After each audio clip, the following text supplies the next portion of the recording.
You're listening to WECB, the underground sound of Emerson College. I'm Izzy. I'm Sadie. And this is Video Killed the Radio Star. Each week, we pick one of our favorite movies and we give it a new soundtrack. This week's movie is, drumroll please,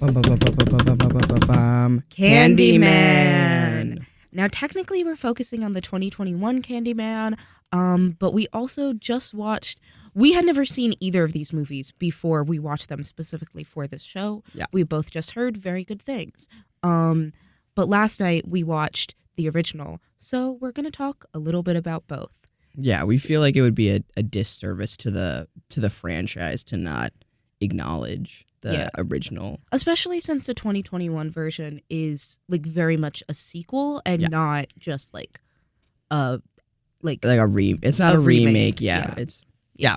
All right. So with that, let's go to our first song, which is Farewell to Flesh by Ice Nine Kills.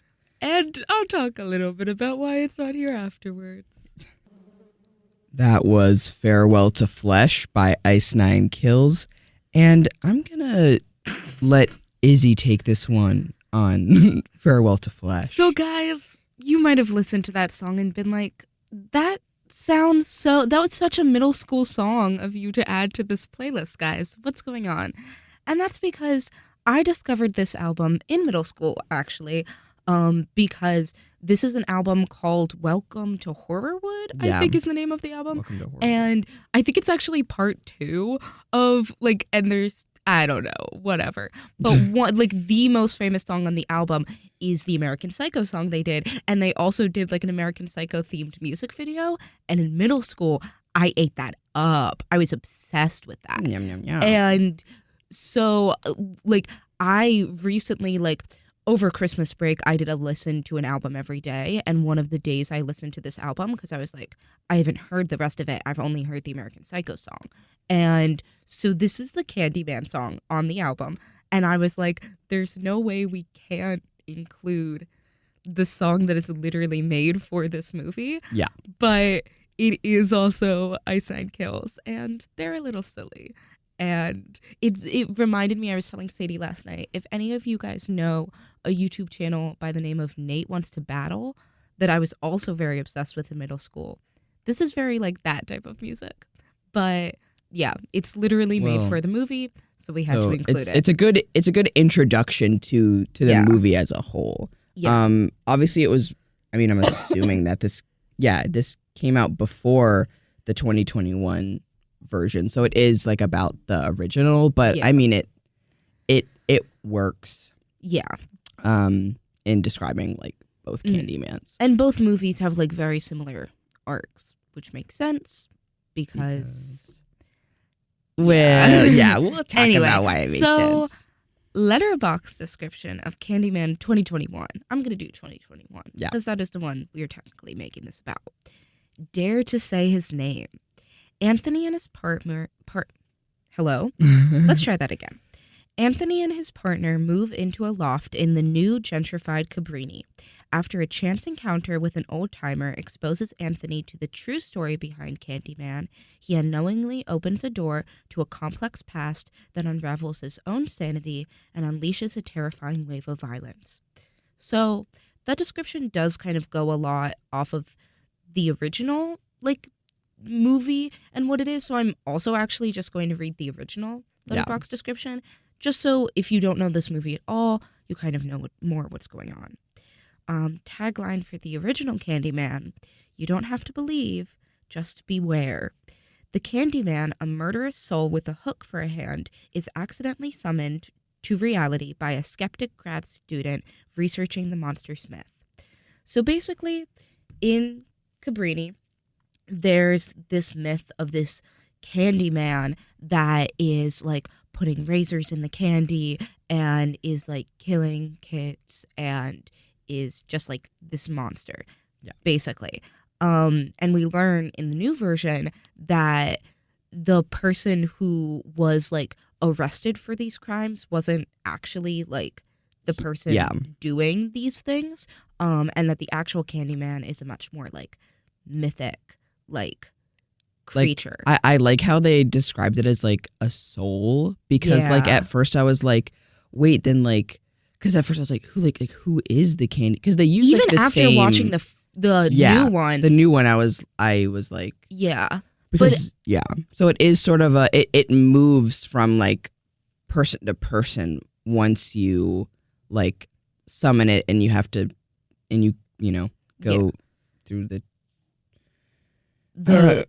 basically like process of like becoming the Candyman, and like once you summon it, it either kills you or you become like the Candyman. And I think it really depends on like how entrenched like you get into like because like in the original, like Helen, who is the main character and is like researching all of this, is like because like Candyman is ultimately about a lot of things, but like at its core, it is about like gentrification and like people moving into these neighborhoods and destroying like the families and environment that like originally existed there. And so she is like moving into Cabrini and like actively gentrifying it and like trying to research this myth and like dig into this community and learn more about them, when ultimately like that is not her place to do so. And in the new one, we see that same kind of thing happen with Anthony, who, while he and his partner are Black, and we find out at the end he is originally from this community. Yeah, he's from Green. There's like a very tense encounter he has with an art critic. The whole thing in the new one is like he's an artist and he's like trying to get his art out there and he's trying to find inspiration for his art. And he has a very tense exchange with an art critic where she's like, the real gentrifiers are your kind. And he's like, what do you mean by that? And she's like, artists, they move into these communities and skyrocket the prices and et cetera, et cetera. And so there's a very interesting conversation of like, when you begin to like dig into a topic that like isn't necessarily your like topic to dig into, like what are the consequences of that, even if like this is a community that you have connections to, but like how much are you actively trying to engage with the community in like a real way? Because Anthony, versus like how are you using it to sort of like benefit you? Exactly. Yeah. And so that's basically the whole argument of the movie. But let's get a little bit more into the actual plot of what goes down. Yes. So our next couple of songs are another important, like, I guess like symbolism is the bee. The bee. The bee. Because the original. I think let's play the songs and we can talk about the backstory of the bee. Oh yeah. Okay. So the next song is Yellow Jacket by Spirit Box featuring Sam Carter. That was Buggin' Out by A Tribe Called Quest. And before that we had Yellow Jacket featuring Sam Carter by Spirit Box. So yeah, guys, the bug imagery in I guess I don't know about theme, but the bug imagery and like through like narrative through line or whatever between the movie and both of the movies, the bee, not the bumblebee because it has a stinger. Yeah, I think that the newer movie does like a better job, like or rather I like the way the newer movie does like the bee stuff more because like there's a lot, and we're going to get into this with some of our later songs, but like in the new movie, at the beginning of the movie, our main character gets stung by a bee, and very quickly it is obvious that this is not a normal bee sting, and it is like getting very infected. It looks very bad, but he is not getting it checked out. Yeah. He is letting that fester.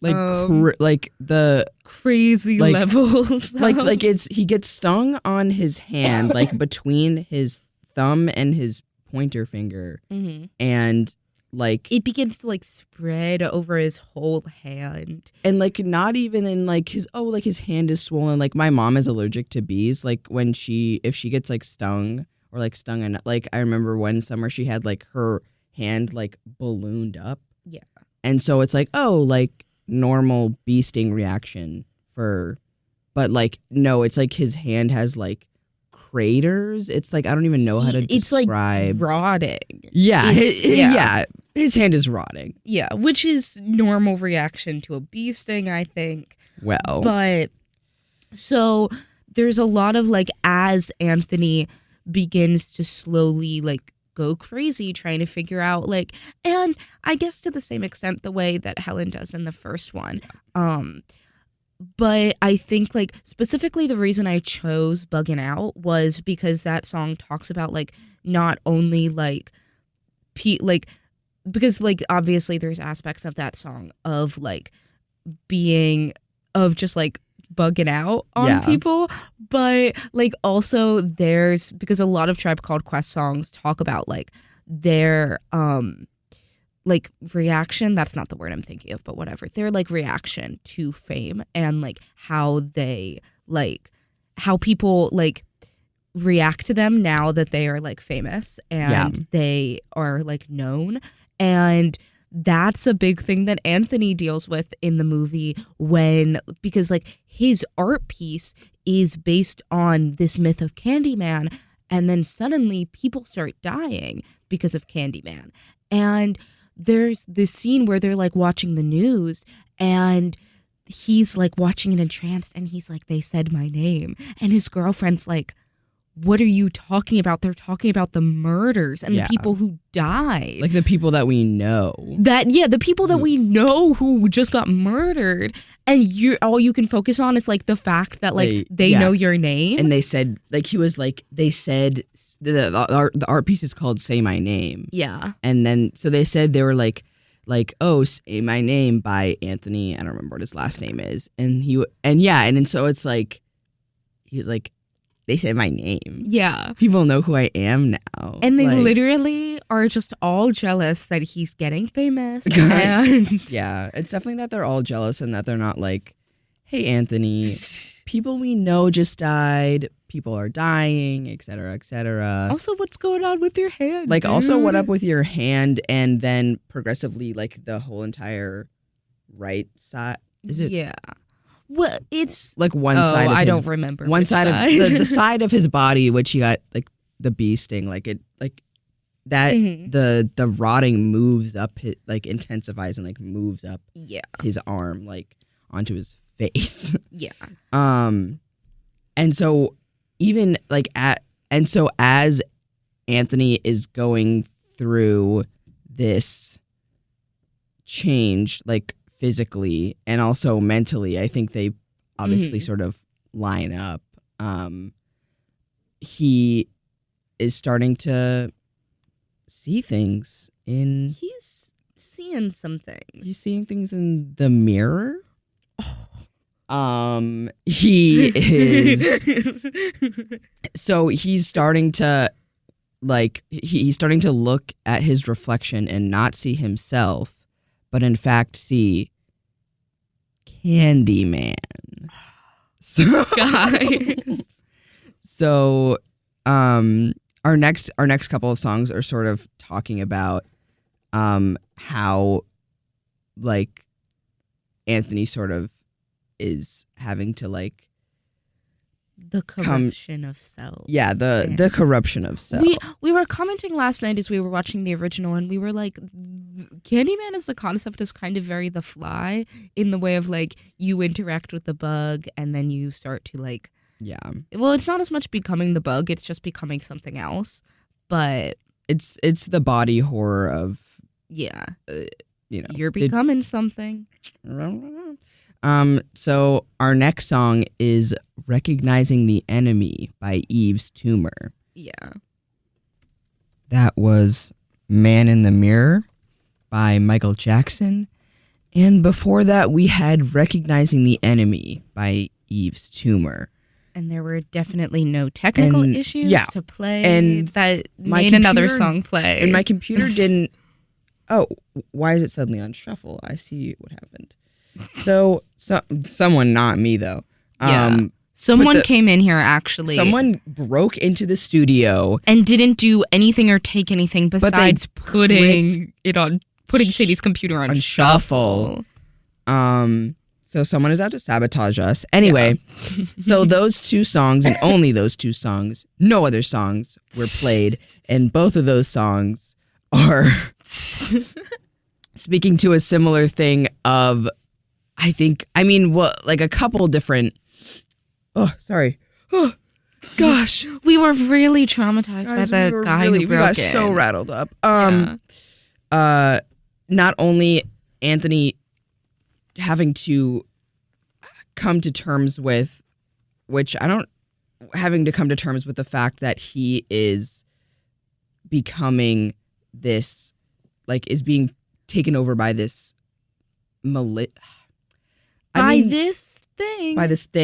by this entity, this folk tale. It's hard to tell how, like, truly malicious it is, because it's like, well, if you didn't want to be taken over by Candyman, maybe you should have left him alone. Yeah. And, like, that's kind of the whole thing of, like, if, like, yeah, it's, like, obviously, like, malicious, and it's obviously, like, doing bad things, but also, like, if these people hadn't said Candyman 5 times in the mirror, or they had just left it alone and not tried to, like, dig in deeper, there wouldn't have been an issue.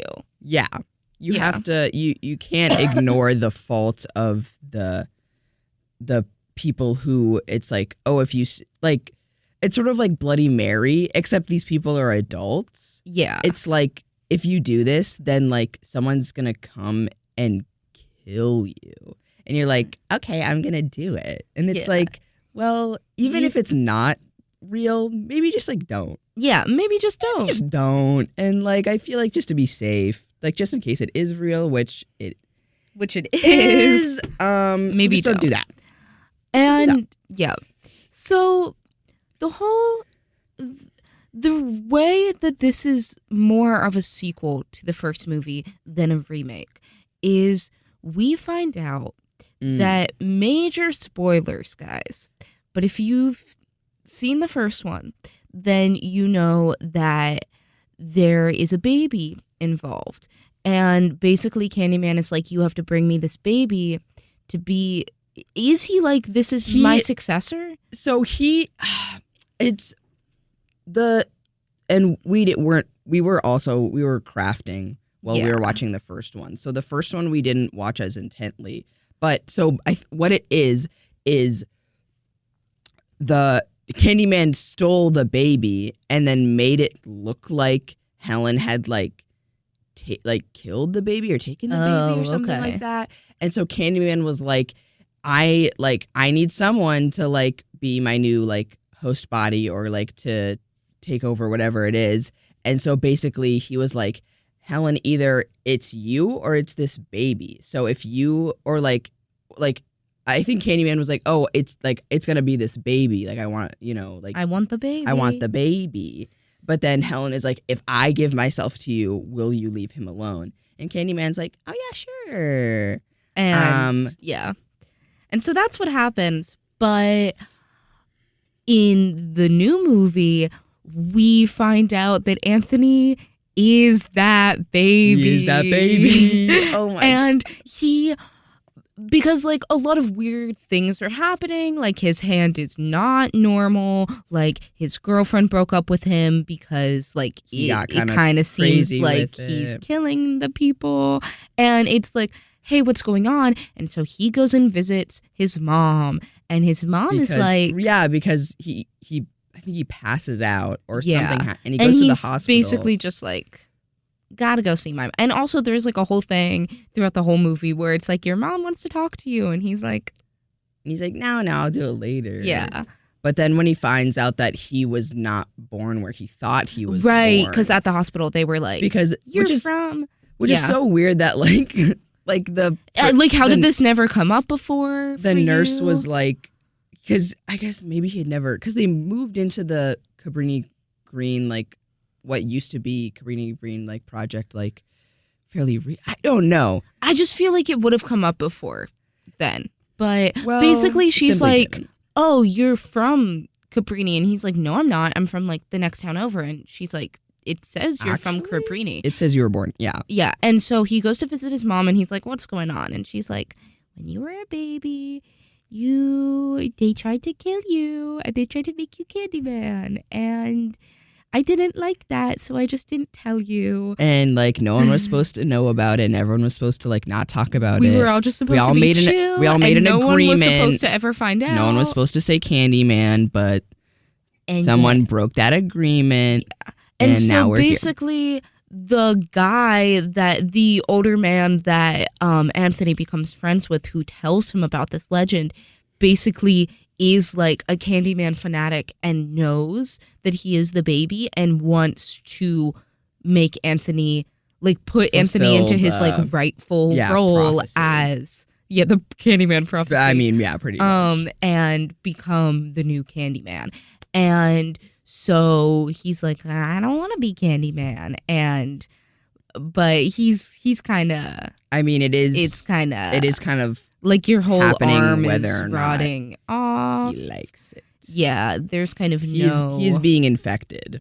He's getting infected. He's down with the sickness. Our next no that would be down crazy. with the sickness is not on the playlist. That would be a crazy addition. Someone should have added that. What? Oh, god dang. The guy who came in here and shuffled the music should have added it. Yeah. Well.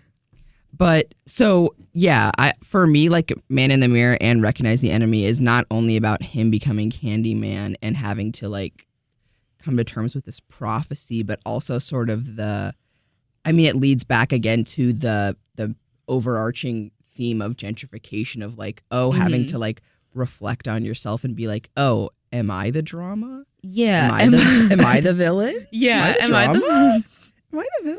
Well, yeah. And that's kind of because like while he is from Cabrini, like he doesn't know that. And while he is Black, like he like was not, and like his art that we see him make like at the beginning of the movie, like it is kind of surface level, and it is kind of like he is just trying to make he's so desperate for any inspiration, and at the beginning of the movie we see that he just has no clue what he's doing with his art and with his career because he hasn't made art in like 2 years. And so they're sort of like, what happened to that guy who could like, like do this, that, or the other thing and like make something like really powerful and impactful. And so he is just sort of chasing like meaning.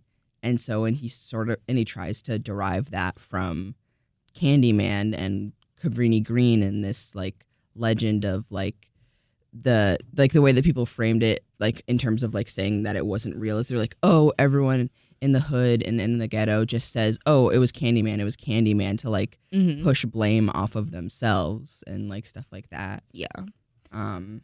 But then then it gets crazy. Well, speaking of crazy. Yeah. So speaking of crazy, or mentally unwell, for whatever. So what's our next song? Our next song, and I will talk about it afterwards. Our next song is "Institutionalized" by Suicidal Tendencies. Oh yeah, guys. That was Evil Woman by Electric Light Orchestra, or ELO. If you're tuned in, if your finger's on the pulse. What are you saying? Well, just like if you know, you know. And then before ELO, we had Institutionalized by Suicidal Tendencies. Guys, I was getting into. Sadie was in the bathroom while that was playing, admittedly in the bathroom. But I was like getting into Institutionalized. Well, because it goes dummy. It goes dummy. Anyway. So I added those two songs because I did want to have a couple songs to sort of like homage to the original Candyman. Mm-hmm. And so in the original Candyman, Helen is institutionalized. And so because she's like, but I mean, she's like, I'm not crazy. You're the one that's crazy. Yeah. And I think that there's definitely like that in the newer movie too, because Anthony's like, I know something is going on. I know that like there is like there is some type of entity that's doing this, but like no one believes me, and everyone is beginning to think that it's me. And to be fair, it does become him eventually. It's a little bit him at the end. It's a little bit him. But no, it is very much like sort of both of them are like, no one believes me, and like they're all like, no one understands. Yeah, and no then, one gets me. Oh, no one understands. A song that I added, and then Sadie was like, we put this on a playlist, and I completely forgot, was Sensitive Artist. Because Anthony is kind of so sensitive artist by King Missile. Yeah, but look it up. R.I.P. Just in case you don't remember it. Yeah. And then Evil Woman was sort of like, it was like sort of how people made Helen out to be. Like, I thought of Evil Woman, like when they were telling the story at the beginning of the 2021 movie with the shadow. Also, I wanted to say this. I loved like the incorporation of the shadow puppets in. Oh my God. That was so amazing. Cool. I thought that was a really cool artistic choice. But sort of they like made her out to be like, she was crazy. She like chopped the head off of a Rottweiler, and then she stole this baby and like ran into the fire and like blah blah blah, and like she did all this like sort of how like things can get so twisted, and like, I mean, that's not what the song is about per se, but it is sort of like the like character that she was assigned after she like had this like nervous break or what. So yeah. And so this last song is for the end of the new movie when Anthony's partner there's like a final interaction where she is kidnapped by this older man who I'm not remembering the name of. Who neither am I. Yeah. Okay, whatever. But who basically kidnaps her and Anthony, and then the horror movies don't give me nightmares because I love horror movies and I watch so many. I like genuinely got nightmares after this. I got scared specifically because the ending scene, they like they like saw Anthony's arm off and like stick a hook in it, so he's Candyman now.